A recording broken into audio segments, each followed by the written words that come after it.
30 times.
And stop. Now, 95% of who we are by the time we're 35 years old is a memorized set of behaviors, emotional reactions, unconscious habits, hardwired attitudes, beliefs, and perceptions that function like a computer program. So then a person can say with their 5% of their conscious mind, I want to be healthy, I want to be happy, I want to be free. But the body's on a whole different program. So then how do you begin to make those changes? Well, you have to get beyond the analytical mind, because what separates the conscious mind from the subconscious mind is the analytical mind. And that's where meditation comes in, because you can teach people through practice how to change their brainwaves, slow them down. And when they do that properly, they do enter the operating system where they can begin to make some really important changes. So most people then wait for crisis or trauma or disease or diagnosis. You know, they wait for loss, some tragedy to make up their mind to change. And my message is, why wait? And you can learn and change in a state of pain and suffering, or you can learn and change in a state of joy and inspiration. And I think right now, the cool thing is that people are waking up.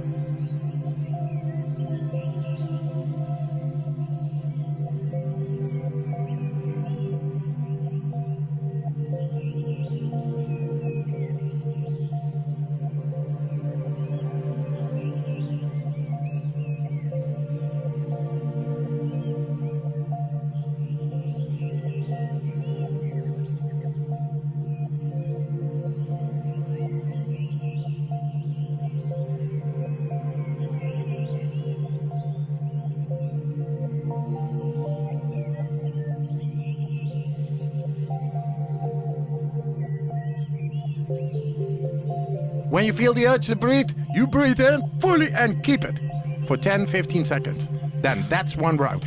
Fully in and keep it. And now you press your belly, the neck, and then the head.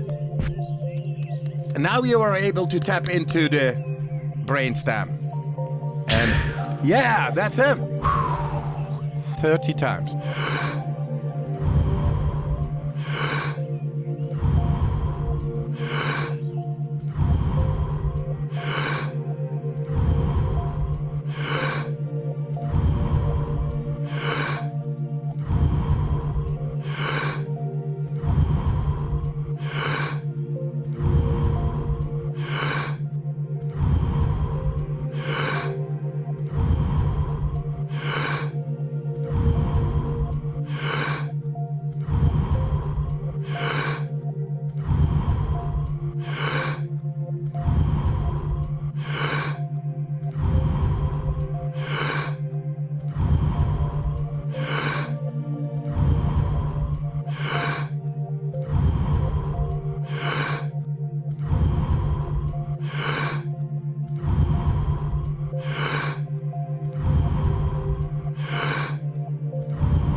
And stop. The stronger the emotional reaction you have to some experience in your life, the higher the emotional quotient, the more you pay attention to the cause. And the moment the brain puts all of its attention on the cause, it takes a snapshot, and that's called a memory.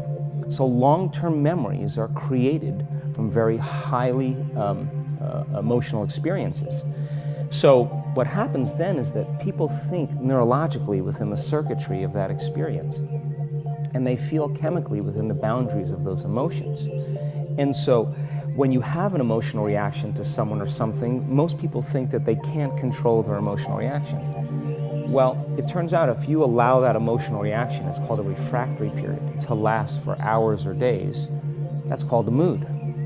I say to someone, hey, well, what's up? You say, I'm in a mood. Well, why are you in a mood? Well, I had this thing happen to me 5 days ago, and I'm having one long emotional reaction. If you keep that same emotional reaction going on for weeks or months, that's called temperament.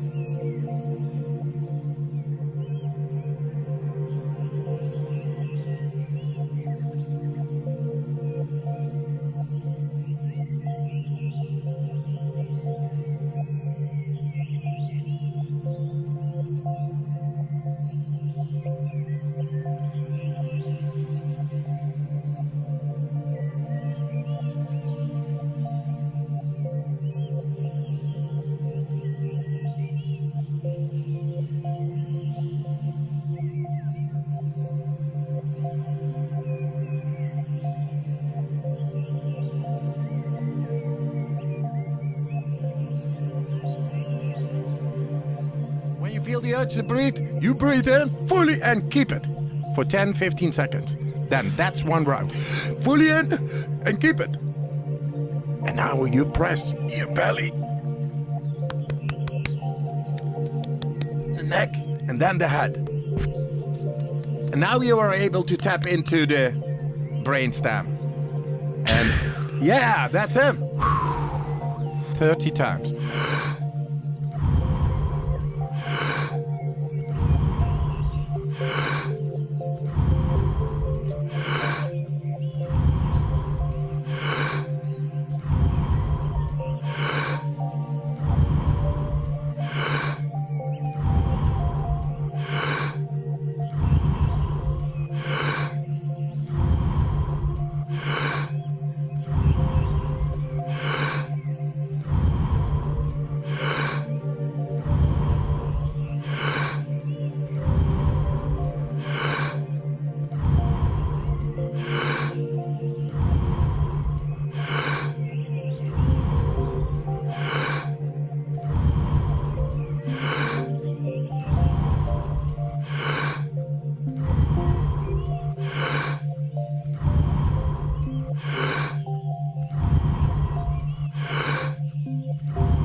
And stop. And if you keep that same emotional reaction going on for years on end, that's called a personality trait. And so learning how to shorten your refractory period of emotional reactions is really where the work starts. So then people, when they have an event, what they do is they keep recalling the event because the emotions of stress hormones, the survival emotions, are saying pay attention to what happened because you want to be prepared if it happens again. Turns out most people spend 70% of their life living in survival and living in stress, so they're always anticipating the worst case scenario based on a past experience, and they're literally, out of the infinite potentials in the quantum field, they're selecting the worst possible outcome, and they're beginning to emotionally embrace it with fear, and they're conditioning their body into a state of fear. Do that enough times, the body has a panic attack without you. You can't even predict it because it's programmed subconsciously.